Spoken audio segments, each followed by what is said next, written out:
I arrived with a gift bag in one hand and the wrong assumptions in the other. The house smelled like cinnamon and something reheated too many times. Everyone was already inside, coats off, voices overlapping, as if I'd stepped late into a scene already blocking itself. My sister smiled when she saw me. Not wide, not warm, just quick, efficient. She took the bag, thanked me, and set it aside without opening it. "Perfect," she said, glancing at the clock. "You're here early." It landed oddly. Not "I'm glad you're here," just on time. The jokes came fast, practiced. My dad laughed about traffic, about how I always look tired in winter. My mom added gently that I'd probably need a nap later, like old times. No one looked at me when they said it. They were already moving toward the kitchen, toward the schedule. I told myself not to overreact. This was how holidays went. Friction disguised as familiarity. The kids burst through the hallway then, sock sliding, loud, bright. One of them ran straight into me, arms wrapped around my waist without warning. I stiffened, then relaxed. He smelled like soap and marker ink. "Can you help me with this?" he asked, holding up a paper snowflake already torn wrong. It was nothing, just a kid asking for help. But when I looked up, my sister's face had changed. Not anger, calculation. She watched us the way someone watches a door they forgot to lock. "That's sweet," she said. "They've missed you." Then lighter, "So you'll stay with them while we head up, right?" I didn't answer right away because I thought she meant later. After dinner. After Christmas. But my mom was already listing snacks, and my dad slid a printed page toward me. Meals, activities, emergency numbers. The plan was finished. I was the last piece. I felt the old reflex rise. Adjust, absorb, don't make it awkward. Instead, I set my bag down and said, "No." It wasn't loud. That's what startled them. Silence spread in a way that felt physical, like cold air through an open door. My sister laughed first, sharp and quick, then stopped when no one joined her. "It's already booked," she said. "You know how much this means to us." I looked at the kids. They had gone still, eyes moving between the adults like they were tracking weather.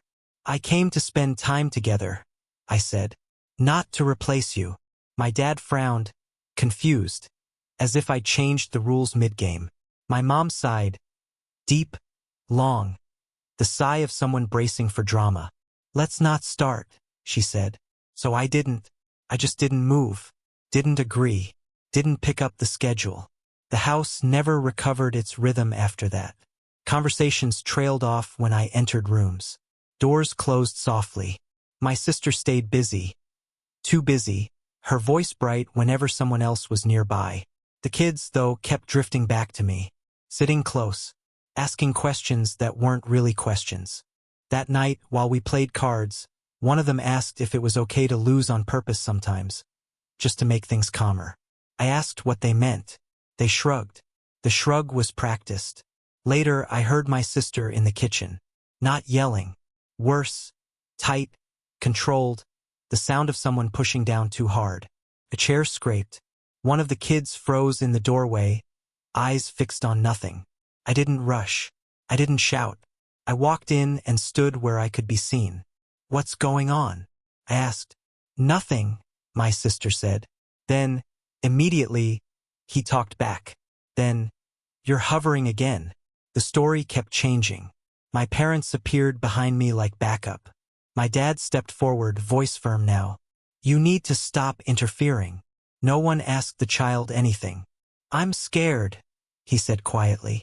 Just that. My sister laughed. "You're fine. Don't be dramatic." That was the moment I felt something settle. Not anger. Clarity. "Come sit with me," I said to the kids. My sister moved to block them. I didn't argue. I waited. She stepped aside like she'd lost a bet. The next morning, she made pancakes and posted photos. Smiles everywhere. My mom commented hearts from across the table. I watched the kids eat, carefully, like they were being graded. That afternoon, I asked them questions out loud. Normal ones. How school was. What they liked. What made them nervous. My sister interrupted constantly, correcting, reframing. I asked her to stop. The room went very still. That night, when the older one said, "Sometimes we don't know if we're safe," my sister exploded. A lamp tipped. She ordered them to their rooms. They didn't go. I made the call then. My voice didn't shake. I said what happened. I said there were kids who were afraid. When the officers arrived, everything slowed. Questions were asked privately. Notes taken. Doors checked. It wasn't dramatic. That's what made it unbearable. They didn't take the kids that night, but they filed the report, said someone would follow up. After they left, my sister screamed until her voice cracked. My parents told me I'd gone too far, that some things should stay in the family. I sat on the floor with the kids until they slept. Days later, the decision came. Temporary custody. Review pending. We left quietly. Backpacks. No speeches. At my place, the kids hovered in the doorway like they were waiting to be told what kind of trouble this was. I told them the truth, that it would be messy, that adults might say things to protect themselves, that none of it was their fault. They believed me in pieces. Life didn't become peaceful. It became steady. Questions replaced flinching. Laughter came back carefully at first. CPS visited, observed, took notes.